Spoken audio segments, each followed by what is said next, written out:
Bonjour, bienvenue dans la DEF, la série de vidéos dans laquelle on vulgarise les termes liés à l'investissement. Et aujourd'hui, on va parler du prêt in fine. C'est parti!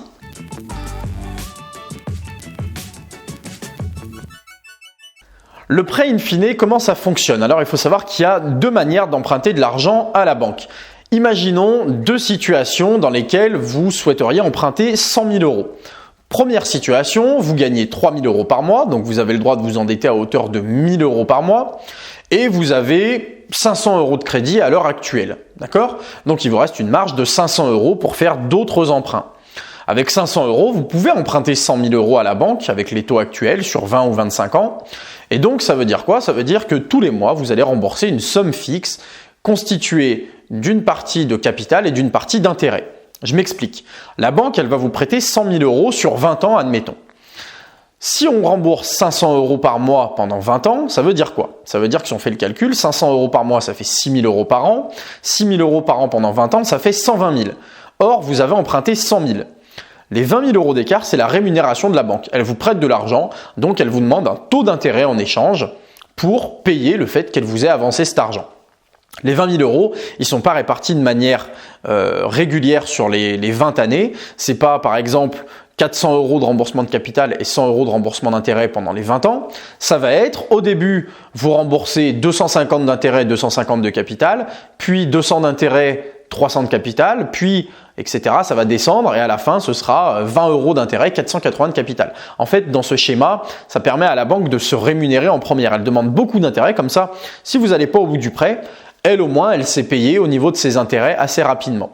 Mais quoi qu'il en soit, dans ce premier schéma, vous remboursez 500 euros tous les mois en payant une part de capital et une part d'intérêt, intérêts qui sont dégressifs avec la durée. Ça, c'est le premier schéma. Deuxième schéma, vous n'avez pas la possibilité d'emprunter ces 100 000 euros sur 20 ans parce que vous ne pouvez pas rembourser 500 euros par mois. Ça passe pas au scoring bancaire, ça passe pas au niveau de l'endettement. Je vous invite à aller voir les vidéos précédentes pour faire le cheminement dans votre tête.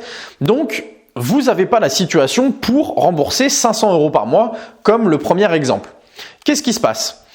Vous n'avez pas cette possibilité de rembourser 500 euros par mois, mais vous avez, admettons, 70 000 euros d'épargne. Ces 70 000 euros d'épargne, ils ne suffisent pas à acheter le bien cash parce qu'il vaut 100 000. Par contre, ils vous permettent de faire un prêt in fine. Et là, j'en viens au cœur de cette vidéo. Le prêt in fine, c'est quoi? C'est un schéma dans lequel la banque va vous dire, vous avez 70 000 d'épargne, vous voulez emprunter 100 000.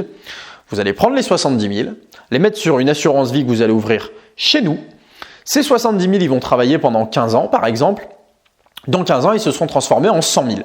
Donc, je vous prête 100 000 aujourd'hui, mais en échange, vous mettez vos 70 000 sur une assurance vie.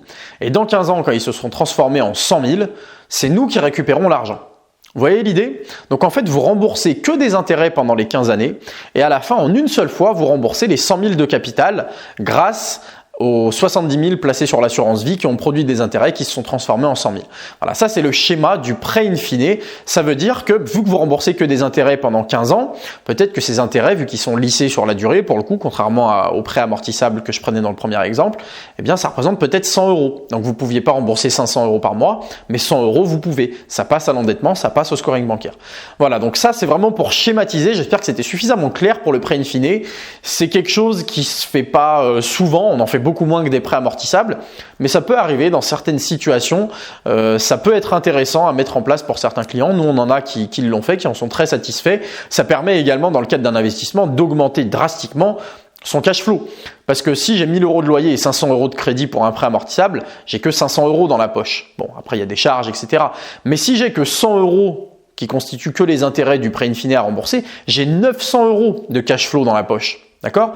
Donc, ça permet dans certains schémas, encore une fois, pas tout le temps, c'est du cas par cas, mais ça permet parfois d'augmenter l'intérêt pour une opération, notamment immobilière. Voilà, j'espère que c'était suffisamment clair, suffisamment concis. S'il y a des questions ou des remarques, dites-le dans les commentaires, j'y répondrai avec plaisir. Et puis, je vous dis à très bientôt pour une nouvelle vidéo de la DEF. Ciao!